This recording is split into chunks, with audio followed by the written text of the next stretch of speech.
We're going to make it a fresh mozzarella. That's a very good accent. I didn't even know you can make it like this. Yep. This is actually just cheese curd. If we were going to make it from scratch, we'd probably use some cream and some rennet and a little citric acid, maybe buttermilk. There's a lot of different ways, but this is actually curd, which is just flavorless. It's a blank palate, and we're just going to add some salt, a little bit of acid to it, and whip it up.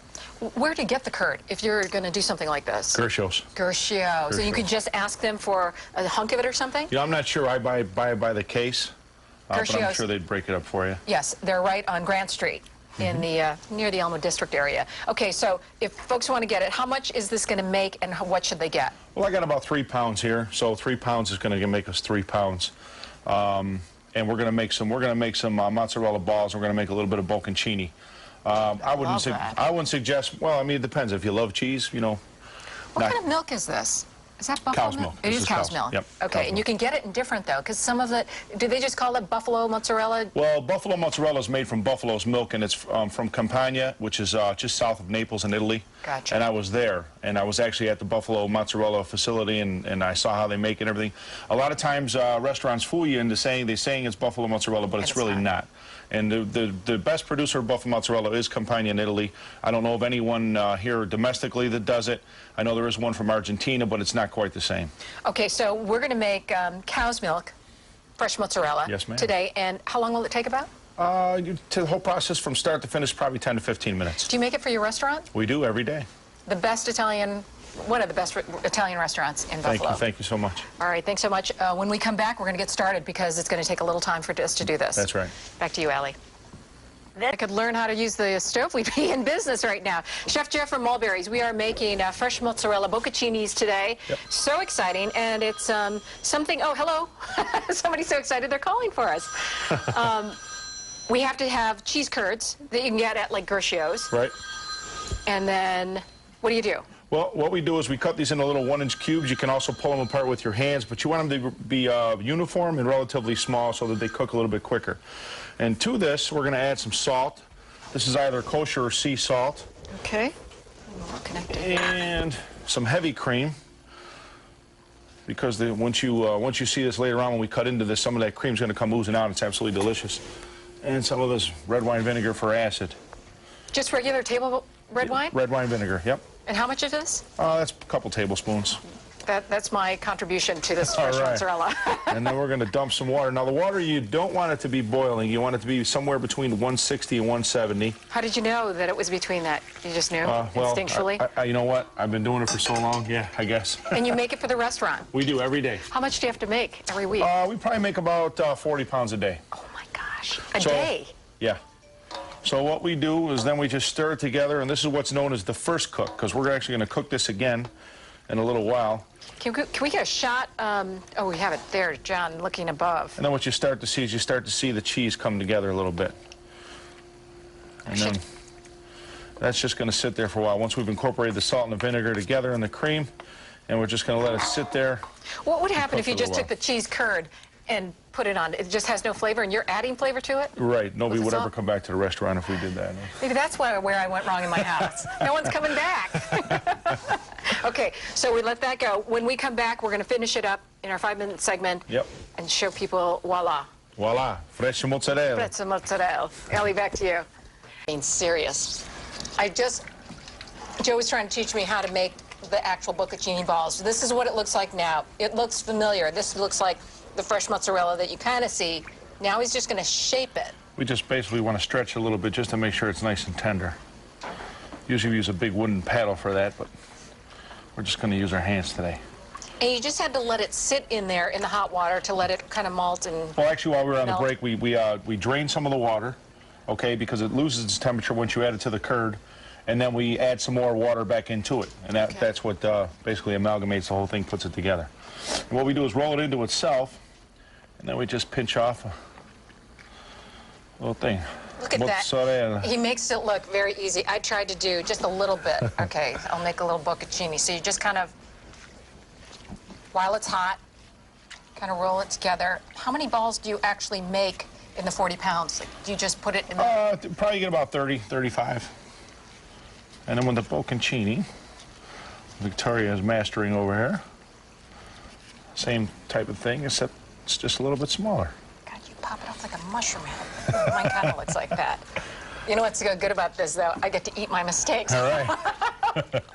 It's my third one. Okay. It's definitely not good when you're dieting to do this. And see what you want. You want the nice sheen, and see it's nice and pearly on the outside. Then you know you got it right. How long does it take you guys? Because you have to do it when it starts to cool off.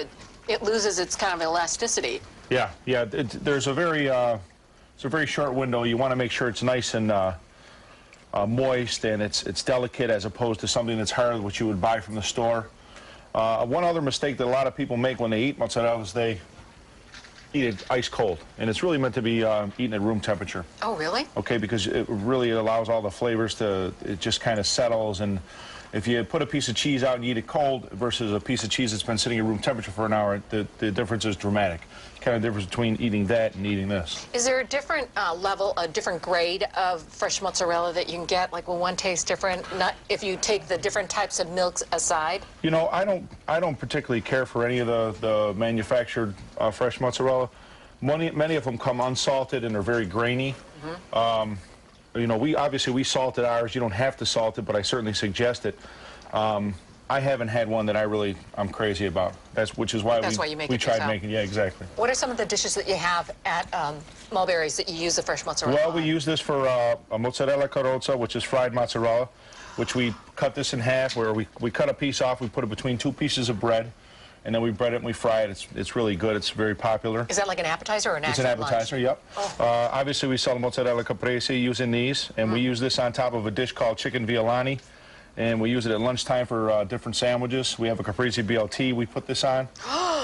So it's got a lot of uses. We put it in salads, but it's fun to make, and it's certainly fun to eat. It certainly is, both. What are your most famous dishes that you have at Mulberry's these days? You know what? Most popular, I should say. It's just the lasagna is always ever popular.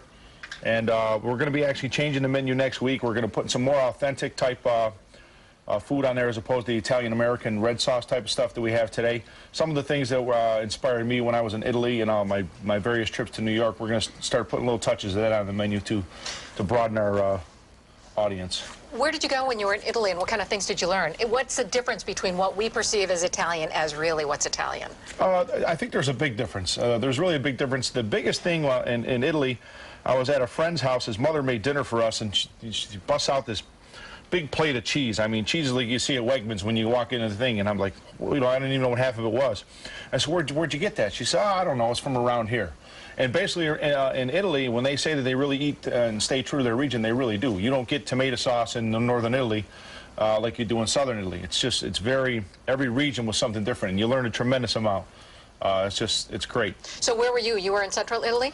I spent a lot of time in northern Italy, in Valtellina, and then I spent 4 days in Naples. And, I heard the pizza in Naples. I learned how to make pizza in Naples. It was like nothing you've ever eaten here? No, it's great. I mean, I've had some good pizza in New York. I know that there's a couple wood-fired places that open here I haven't had a chance to try yet, but I'm looking forward to trying it.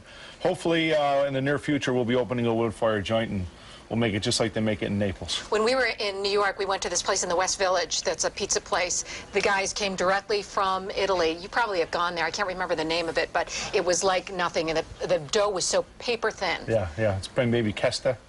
Kesta, that's exactly what it is. Yeah. Great pizza there, yeah. Wasn't it fantastic? I was in Italy with him, with Roberto, the owner. Oh, you were? I'll have to tell my husband that. He'll be thrilled. Great guy. What are we doing for the second helpings? Second helpings, basically, we can make a little, we're going to make a caprese salad, and then we'll make a little bocconcini salad. But as I said to you, I mean, this cheese is very versatile. You can use it for anything you can use mozzarella for. You can grate it.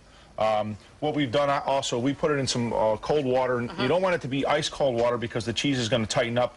Maybe 40, 35, 40 degrees. Okay. And then we wrap it in plastic wrap and then refrigerate it. All right. We'll talk more about the cheese when we come back, but so far it's delicious. All right, great. Successful. Allie, back to you. Thank you, Vic. We are in fresh mozzarella heaven right now with Chef Joe from Mulberry's in Lackawanna. You've successfully made some great mozzarella. What are we doing with it? We're just going to slice it up and make a little caprese salad. So we're going to take 3 slices of cheese. You stuck this right into the bowl, the bath of ice water right after. And then what we did, we set it out here so we could get it right back up to room temp. How long will this last in the refrigerator if you make it? Well, we never have it very long, but I would presume it'd probably last at least 5 days. Oh, you're good with 5 days? I think so. Okay, so And you then just I'm slice it gonna up? arrange these on here like this. Give it a little bit of olive oil. This is good extra virgin olive oil. And at Mulberry's, you sell the caprese salad. Yep. We do. We sell a lot of them. Does everybody know that you make your own I think mozzarella? most people do. They had mentioned it when we were on the Food Network, and I think from there it kind of took off. And we'll just finish it with a little bit of nice basil. Okay. And mozzarella caprese. I might have to try this one over Try here. that out, okay. 'Cause that one's Allie's. She's got a weapon, and she's threatening me right now. Tell us some other things that are coming up with Mulberry's. Well, we're just getting ready for the holidays. We put all our decorations up the day after Thanksgiving, so if anyone's been there, you know that we really go all out. We deck the place out, and the girls do a great job with that. We hang a bunch of ornaments from the ceiling. It's very festive.